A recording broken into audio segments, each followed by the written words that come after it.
फर्ज करें कि एक इंतहाई खौफनाक तूफान आया हुआ है, आसमान पर बिजलियां कड़क रही हैं और मूसलाधार बारिश शुरू हो चुकी है। लेकिन हैरत की बात यह है कि अगर कोई इस तूफान के ऐन नीचे खड़ा हो और पूरे 10 मिनट तक उसके जिस्म पर पानी का एक कतरा भी ना गिरे। हाँ, और चारों तरफ घुप अंधेरा हो, हालांकि वो दिन का वक्त हो। बिल्कुल। आज हम जिस गहरे मालूमाती सफर पर जा रहे हैं वो दुनिया का सबसे बड़ा और पुरअसरार जंगल अमेज़न है। आज का हमारा मकसद उन हकायक की तह तक जाना है जो आम इंसान की सोच से भी बाहर हैं। सही कहा आपने। ये वाकई एक अजीब दुनिया है। यानी हम इसे जमीन के फेफड़े या लंग्स कहते हैं क्योंकि ये हमारी दुनिया की 20% ऑक्सीजन अकेले पैदा करता है।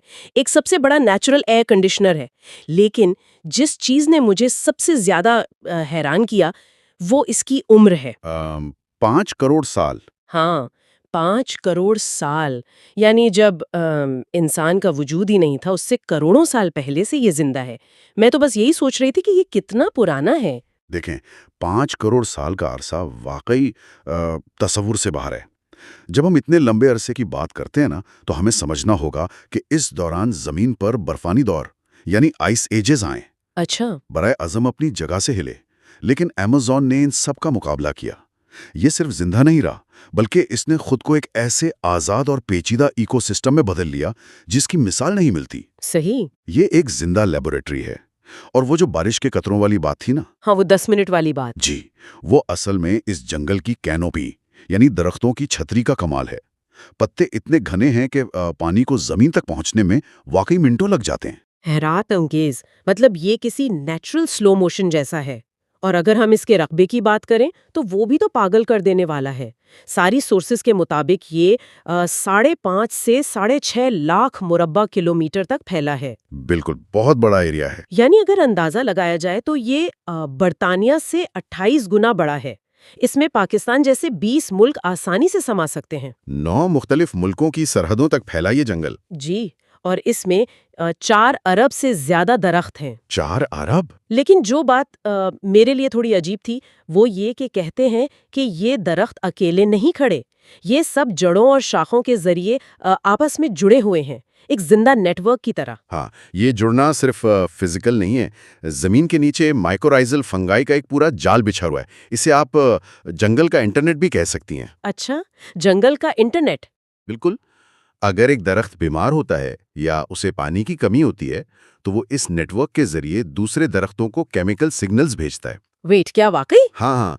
और उससे भी बड़ी बात ये कि साथ वाले दरख्त उस कमजोर दरख्त की तरफ ग़िज़ाइयत या न्यूट्रिएंट्स भेजना शुरू कर देते हैं। ओ बाप रे। ये पूरा जंगल एक जिंदा और बाशूर दिमाग की तरह काम करता है। अच्छा, चलें जड़ों के जरिए बात करना तो फिर भी किसी हद तक साइंस के मुताबिक समझ में आता है। लेकिन मैंने अपने नोट्स में एक चीज पढ़ी जो मुझे किसी साईफाई मूवी का सीन लग रही थी। कौन सी बात? ये कहते हैं कि अमेज़न में दरख्त चलते हैं, यानी वॉकिंग ट्रीज। मैं तो बस ये सोच रही थी कि एक भारी भरकम दरख्त अपनी जगह से कैसे हिल सकता है। क्या सच में ऐसा होता है? अच्छा, ये सवाल बहुत दिलचस्प है और इसका जवाब किसी जादू में नहीं, बल्कि बकाए या सर्वाइवल की साइंस में है। इन्हें वॉकिंग पाम्स कहा जाता है। तो क्या ये वाकई कदम उठाते हैं? नहीं, बिल्कुल फिल्मों की तरह कदम तो नहीं उठाते, लेकिन ये अपनी जगह से वाकई कई मीटर तक खिसक जाते हैं। लेकिन कैसे? देखें, अमेज़न में जमीन तक धूप बहुत कम पहुंचती है, तो रोशनी जिंदा रहने के लिए बहुत जरूरी है। जब इन दरख्तों को लगता है कि उनकी जगह पर धूप या मिट्टी में ग़िज़ाइयत कम हो गई है, तो ये रोशनी की सिमत में अपने तने से नई और लंबी जड़ें निकालते हैं। अच्छा, यानी एक एंकर या लंगर की तरह आगे फेंकते हैं अपनी जड़ें। बिल्कुल, ये बहुत अच्छी तशबीह है। ये आगे नया लंगर मजबूती से गाड़ते हैं और पिछली तरफ की जो पुरानी जड़ें होती हैं, वो आहिस्ता आहिस्ता सूख कर मर जाती हैं। सही। इस तरह दरख्त का तना इस नई जड़ के सहारे आगे की तरफ खिंच जाता है। ये स्लो प्रोसेस है, साल में शायद कुछ इंच, लेकिन अगर आप टाइम लैप्स देखें तो ये दरख्त रोशनी की तरफ चलते हुए नजर आएंगे। उफ, ये तो बका की एक बेहतरीन जंग है। यानी हर दरख्त जिंदा रहने की पूरी कोशिश कर रहा है। अगर दरख्तों को रोशनी के लिए इतनी मुश्किल जंग लड़नी पड़ती है तो वहां रहने वाले इंसानों का क्या हाल होता होगा? जी बिल्कुल, वहाँ सर्वाइव करना आसान नहीं है। इससे मुझे इस जंगल के नाम की कहानी याद आ गई। जब फ्रांसिस्को दे ओरियलेना नाम का एक यूरोपियन सैयाह पहली बार वहां आया था, तो उसने सोचा था कि वो इससे फतह कर लेगा। हाँ, और फिर जो उसके साथ हुआ वो हिस्ट्री बन गया। बिल्कुल, उसका सामना वहां की जंजुगो खवातीन के एक लश्कर से हुआ। वो औरतें इतनी बहादुर और दिलेर थीं कि उन्होंने उन आधुनिक हथियारों वाले मर्दों को भगा दिया। सही बात है। और ओरिलाना को ग्रीक मिथोलॉजी की अमेज़न्स याद आ गईं, जो लड़ाका औरतें थीं।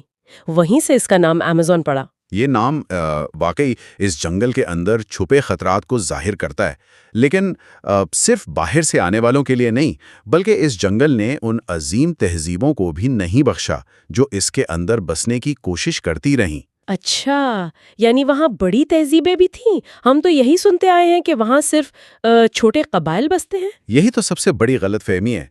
जदीद तहकीक ने बताया है कि आज से कोई 3000 साल पहले इस घने जंगल के ऐन बीच में एक बहुत बड़ी तहजीब थी। उसे गार्डन सिटी का नाम दिया गया है। Wait, garden city? यानी उस वक्त भी वहाँ शहरी मंसूबाबंदी थी? बिल्कुल, वहाँ बाकायदा सड़कें थीं, बड़ी इमारतें थीं और प्लाजाज बने हुए थे। बाप रे, ये तो हमारी सोच को बिल्कुल बदल देता है कि पुराने लोग कितने पशमानदा थे। लेकिन अगर उन्होंने इतना बड़ा शहर बना लिया था, तो फिर वो कहाँ गया? आज तो वहाँ सिर्फ घना जंगल और अंधेरा है। और यहीं फितरत अपना असली रूप दिखाती है। इस शहर को किसी दूसरी फौज ने तबाह नहीं किया, बल्कि एक इंतहाई खतरनाक आतिशफिशां यानी वोल्केनो फटा था। ओह, तो क्या सब लावा के नीचे दब गया? जी, उस आतिशफिशान ने उस पूरी तहजीब को राख और लावे के नीचे दफन कर दिया। लेकिन कहानी यहाँ ख़त्म नहीं होती। जैसे ही इंसानों का वहाँ से निशान मिटा, जंगल ने फौरन अपनी ज़मीन वापस छीन ली। यानी दरख्तों ने दोबारा कब्जा कर लिया। हाँ, दरख्तों की ताकतवर जड़ों ने सड़कों और पत्थरों को चीर दिया। चंद सदियों में वो पूरा शहर ऐसे गायब हुआ कि हजारों साल तक किसी को पता ही नहीं चला कि वहाँ कोई शहर दफन है। ये सुनकर तो मुझे हैरत होती है कि हम कितने बेबस हैं। अगर आज के किसी जदीद शहर पर भी ऐसा वक्त आए, तो शायद फितरत उसे भी निगल ले। बिल्कुल ऐसा ही है। वैसे इस तबाहकुन ताकत से मुझे अमेज़न के पानी के निज़ाम याद आ गए। हम जानते हैं कि अमेज़न वॉल्यूम के लिहाज से दुनिया का सबसे बड़ा दरिया है, 7000 किलोमीटर लंबा, और उसमें मछलियों की 3000 अक़साम हैं। हाँ, दरियाए अमेज़न अपने आप में एक अलग दुनिया है।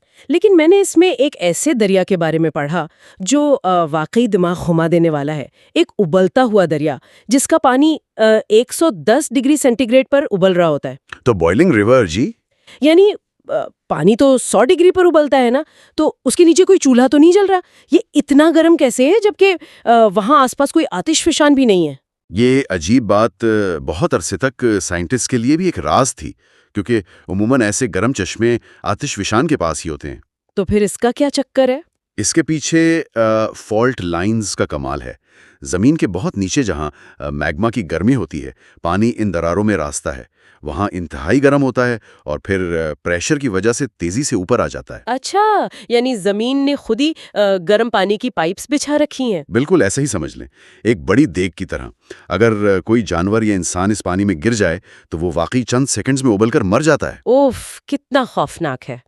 लेकिन मुझे इससे भी ज्यादा अजीब बात ये लगी कि वहाँ के मकामी लोग इस दरिया से डरते नहीं हैं, बल्कि ये उनके लिए एक मुकद्दस जगह है। हाँ, वो इसे रूहानी तौर पर बहुत अहम मानते हैं। यानी वो अपने मुर्दों को दफनाने के बजाय इस उबलते हुए पानी में बहा देते हैं, एक तरह का रूहानी कब्रिस्तान। लेकिन जब पानी की बात हो रही है, तो वहाँ की एक और दहशतनाक चीज का जिक्र जरूरी है, पिरारुकू मछली। हाँ, पिरारुकू। ये कई मीटर लंबी मछली है जिसे मकामी लोग मैन ईटर कहते हैं। ये इंसान को पूरा निगल सकती है। जी बिल्कुल। तो मेरा सवाल ये है कि इस इतने खतरनाक दरिया में जहाँ खूनखार मछलियां हैं और पानी उबल रहा है, ये पिरारुकू खुद को बचाती कैसे है? पिरारुकू वाकई एवोल्यूशन का एक मास्टरपीस है। ये मीठे पानी की सबसे बड़ी मछलियों में से एक है। अब वहाँ पिराना जैसी खतरनाक मछलियां भी हैं जो गोश्त नोच लेती हैं। हाँ, पिराना का तो सबको पता है। तो पिरारुकू ने जिंदा रहने के लिए एक कमाल का तरीका अपनाया। इसके जिस्म पर जो स्केल्स या छिलके होते हैं वो आम मछलियों जैसे नहीं होते। ये कोलेजन और मिनरल से बने होते हैं। अच्छा। और ये इतने सख्त होते हैं कि एक बुलेट प्रूफ जैकेट का काम करते हैं, यानी पिराना के तेज दांत भी इन्हें काट नहीं सकते। Oh wow, natural bullet proof jacket. ये वाकई हैरान कुन है कि इस जंगल में जिंदा रहने के लिए बायोलॉजी को कहाँ तक बदलना पड़ता है। बिल्कुल, यहाँ सिर्फ सबसे ताकतवर ही बच सकता है। अब अगर इन खतरनाक मछलियों और उबलते दरिया को देखें तो मुझे उन कबाइल पर शदीद हैरत होती है जो हजारों साल से वहां रह रहे हैं। हाँ, उनकी कहानी अलग ही लेवल की है। हम 400 से ज्यादा कबाइल की बात कर रहे हैं, 45 लाख आबादी, और इनमें से कई कबाइल तो जदीद दुनिया से इस कदर कटे हुए हैं कि उन्हें ये भी नहीं पता कि पहिया यानी व्हील इजाद हो चुका है। हाँ, ये सच है। हमारी एजुकेशन तो कहती है कि पहिए के बिना दुनिया चल ही नहीं सकती, तो ये वहां सरवाइव कैसे कर रहे हैं? देखें, अगर उनके पास पहिया होता भी तो उस घने जंगल में वो उसे चलाते कहाँ? दलदल हैं, जाड़े हैं, अजीब रास्ते हैं। सही पॉइंट है। उनकी जो टेक्नोलॉजी है ना, वो मैकेनिकल नहीं, बायोलॉजिकल है। अगर आप आज के किसी टॉप पीएचडी साइंटिस्ट को वहां बगैर किसी औजार के छोड़ दें तो वो शायद कल तक जिंदा ना बचे। बिल्कुल, वो तो फौरन किसी जहरीले कीड़े के शिकार हो जाएगा। एग्जैक्टली। लेकिन ये कबाइल हजारों साल से रह रहे हैं। वो जानते हैं कि कौन सा मेंढक जहरीला है और उसे तीर पर लगाकर शिकार कैसे करना है, कौन सा पत्ता मेडिसिन है। ये बताती है कि इल्म का म्यार सिर्फ हमारी डिग्री नहीं होती, और वहाँ लाइन से खतरात हैं। दुनिया के 40% जानवर, परिंदे और कीड़े इसी जंगल में हैं। हाँ, वहाँ की बायोडायवर्सिटी का तो कोई मुकाबला ही नहीं। मैंने पढ़ा कि वहाँ ऐसी मकड़ियाँ हैं जो इतनी बड़ी हैं कि वो परिंदों को पकड़कर खा जाती हैं, और दुनिया के सबसे बड़े सांप एनाकोंडा भी वहीं रहते हैं। जी, गुलियात बर्ड ईटर स्पाइडर का जिक्र कर रही हैं आप। वो वाकई बहुत बड़ी होती है। हाँ, और इसके अलावा एक और बहुत अजीब रस्म के बारे में भी सूरज आया था। ये सबसे डिस्टर्बिंग बात लगी मुझे। एंडोकानिबलिज्म की बात कर रही हैं आप? हाँ, वही। जब उनका कोई अपना मर जाता है तो उसे दफनाने के बजाय वो लोग उसे पकाकर खा जाते हैं, यानी अपनी ही फैमिली के फर्द को। आज के दौर में हमें ये शदीद वहशतनाक लगता है। इसके पीछे क्या फलसफा है उनका? देखें, हमारी नज़र में तो ये वाकई अजीब और खौफनाक है, लेकिन उनके हवाले से सोचें तो ये वहशत नहीं है। ये गम मनाने और मुर्दे को इज्जत देने का एक इंतहाई रूहानी तरीका है। इज्जत देने का तरीका? खाकर? हाँ, उनका अकीदा है कि अगर मुर्दे को मिट्टी में दबा दिया तो वो कीड़ों की खुराक बनकर ज़ाया हो जाएगा और उसकी रूह भटकती रहेगी। अच्छा। तो वो लोग अपने अजीज को खाकर दरअसल उसकी ताकत, उसके इल्म और उसकी रूह को अपने कबाइल और अपने जिस्म के अंदर हमेशा के लिए जिंदा रखते हैं। ओह, ये तो मुकम्मल तौर पर एक अलग ही वरक है। यानी ये उनके नज़दीक फैमिली को जोड़कर रखने की शक्ल है। यह हमें बताता है कि हम चीज़ों को सिर्फ अपने कल्चर के चश्मे से देखते हैं। बिल्कुल सही फरमाया आपने। लेकिन उन कबाइल की इन बातों के बरक्स हमारी मॉडर्न साइंस वाकई उनके सामने बेबस है।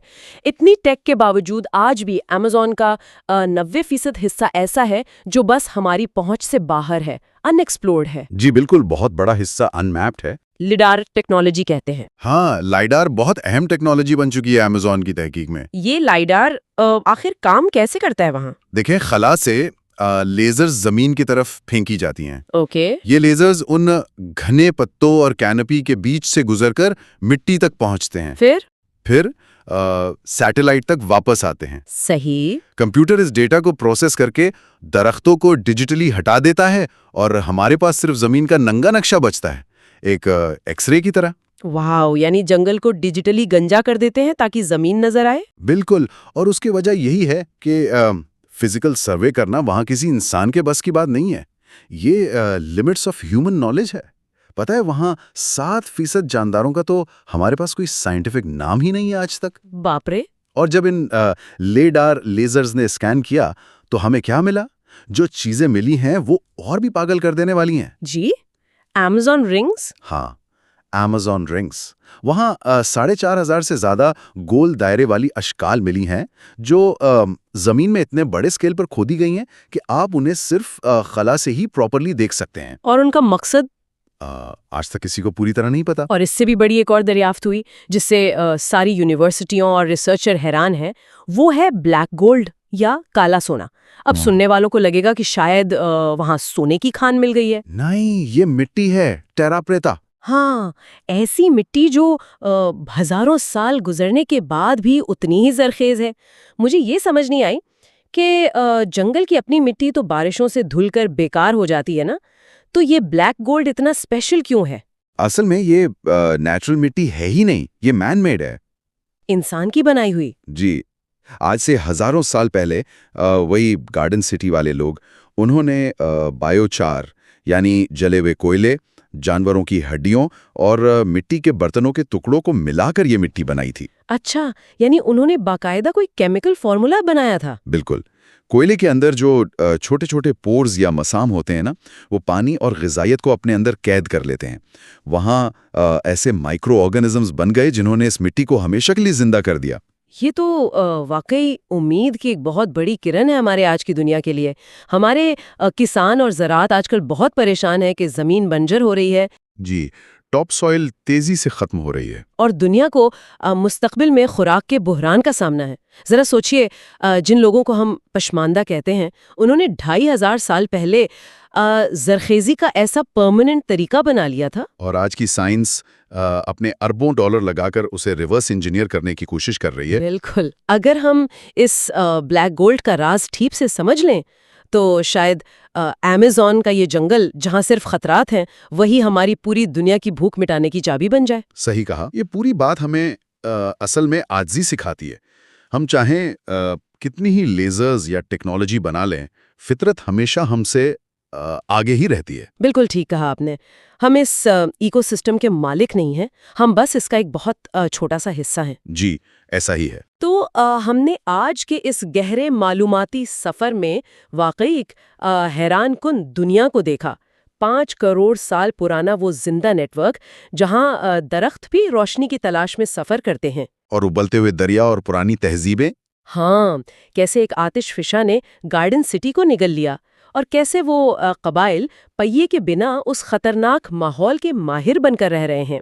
और 90% हिस्सा अभी भी राज है, जिसमें छुपा ब्लैक गोल्ड शायद ज़राअत का मुस्तकबिल बदल दे। ये सब वाकई किसी मुजज़े से कम नहीं। इससे पहले कि हम आज के सफ़र को ख़त्म करें, मैं अपने सुनने वालों के लिए एक सवाल छोड़ना चाहता हूँ। हमने गार्डन सिटी की बात की, एक ऐसी 2500 साल पुरानी तहजीब जिसमें सड़कें थीं, बड़ी इमारतें थीं, लेकिन अमेज़न की ताकत ने उसे मिटाकर ज़मीन में दफन कर दिया। बिल्कुल उसका निशान तक नहीं बचा था। तो जरा एक लम्हे के लिए सोचिए, अगर फितरत में इतनी अजीम ताकत है कि वो सब कुछ छुपा सकती है, तो क्या ये मुमकिन नहीं कि आज से हजारों साल बाद कोई और नई तहजीब खला से लेजर्स फेंक कर हमारे आज के इन जदीद शहरों को, न्यूयॉर्क, टोक्यो या दुबई को, किसी घने जंगल